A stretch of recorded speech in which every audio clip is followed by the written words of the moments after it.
नमस्कार. आपण पाहत आहात सक्षम महाराष्ट्र न्यूज. आजची मोठी बातमी.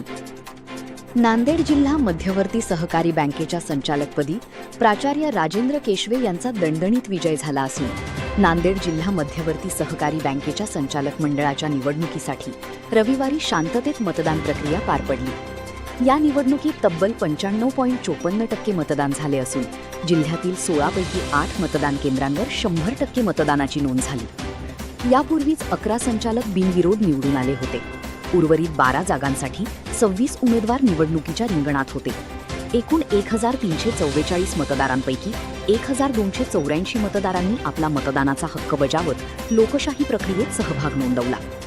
या निवडणुकीत प्राचार्य राजेंद्र केशवे यांची संचालकपदी निवड झाल्याने त्यांच्या समर्थकांमध्ये आनंदाचे वातावरण आहे. त्यांच्या विजयाबद्दल सामाजिक, शैक्षणिक, सहकार आणि विविध राजकीय क्षेत्रातील मान्यवरांकडून त्यांच्यावर अभिनंदनाचा वर्षाव होत असून पुढील कार्यकाळासाठी शुभेच्छाही दिल्या जात आहेत. प्राचार्य राजेंद्र केशवे यांच्या निवडीमुळे नांदेड जिल्हा मध्यवर्ती सहकारी बँकेच्या कामकाजाला नवी दिशा मिळेल अशी अपेक्षा व्यक्त केली जात आहे. तालुका प्रतिनिधी संजय वडसकर. अशाच ताज्या, विश्वासार्ह आणि स्थानिक बातम्यांसाठी सक्षम महाराष्ट्र न्यूजला लाईक करा, शेअर करा आणि चॅनलला सबस्क्राईब करायला विसरू नका. धन्यवाद.